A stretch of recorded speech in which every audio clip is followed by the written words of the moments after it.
सांगाल तुम्ही अमरावती लोकसभा मतदार क्षेत्राचे उमेदवार आहे, चौरंगी लढत आहे, इथे कुठल्या मुद्द्याला घेऊन तुम्ही बोलू शकता? मी खास करून या इथे विकासाच्या बाबतीत बोलतोय.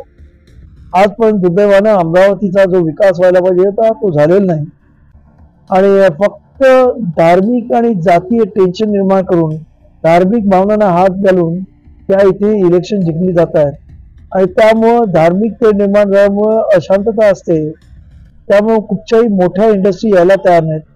त्याचबरोबर इथं एअरपोर्ट नसल्यामुळं आपल्या सर्व माहिती की मोठ्या इंडस्ट्री असतील तर त्यांचे जे मॅनेजमेंट असेल त्यांना एअरपोर्टची अत्यंत आवश्यकता असते.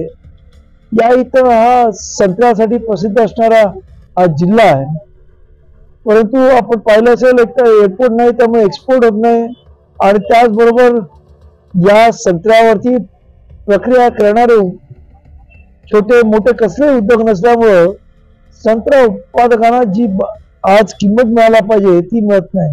त्यामुळे इकडचा शेतकरी त्रस्त आहे. अनेक वेळा त्या शेतकरी आत्महत्या सुद्धा केलेल्या आहेत. इकडचा इतर पण कपाशीचा असेल सोयाबीनचा असेल ते एवढे प्रचंड भाव वाढले जातात या इकडे की त्यामुळं शेतकऱ्याला शेती परवडायची होत आहे.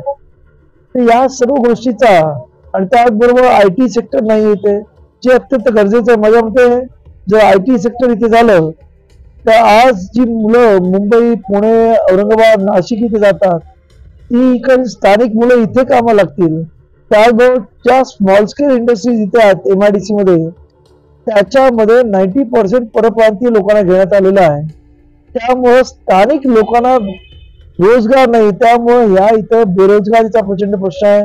महागाई तर अख्ख्या देशामध्ये आव असून उभी राहिलेली आहे. त्याचबरोबर या इकडे असणारा आदिवासी विभाग मेळघाट म्हणून आहेत.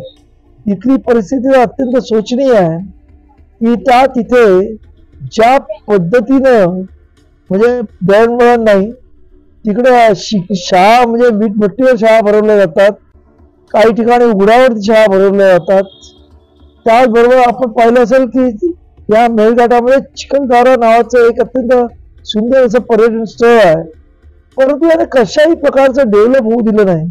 जर ते डेव्हलप झालं असतं तर स्थानिक लोकांना तिथे रोजगार उपलब्ध झाला असता आणि या पर्यटनाला चालना मिळाली असती आणि त्यामुळं या एकंदरीत जिल्ह्याचा रेव्हेन्यू वाढला असता. तर अशा पद्धतीनं विकासाचं कुठलंही नियोजन नसणारं हे शहर आहे. दुर्दैवानं याला जर प्रॉपर म्हणजे प्रॉपर एक प्रकारचं जर याचा विकास आराखडा आपण तयार केला तर माझ्यामध्ये विदर्भातलं सर्वात डेव्हलप शहर जर कुठचं असेल तर अमरावती होऊ शकतं.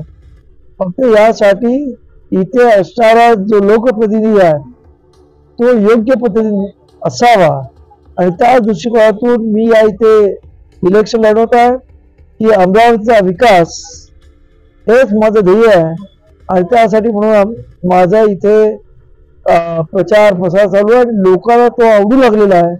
कालच सायन्स कोर्ट मैदान हे इकडचं सर्वात मोठं मैदान आहे. कोणी तिथे फारशा मिटिंगा घेत नाही कारण प्रचंड मोठं असल्यामुळं इथं माझी लाखाची सभा कालच झालेली आहे.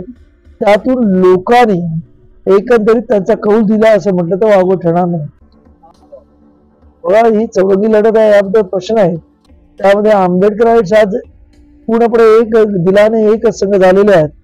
त्याचबरोबर मला अनेक मुस्लिम संघटनांचा MIMचा उलेमा बोर्डचा अशा अनेक संघटनांचा मला पाठिंबा आहे आणि त्यामुळं माझ्या दृष्टीनं ही लढत आम्ही जिंकल्यासारखंच आहे. कालची प्रचंड सभा तरी लोकांच्या मनावर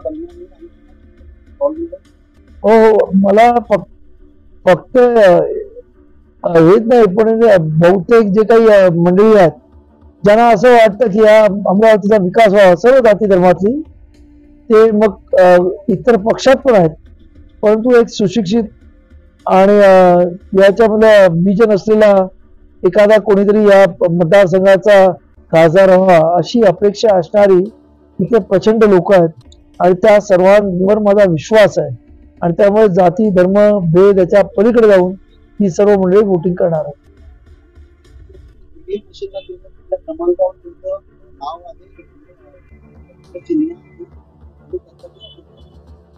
माझ्या चिन्ह आहे ते गॅस सिलेंडर आहे, बटन क्रमांक 5 वर आहे.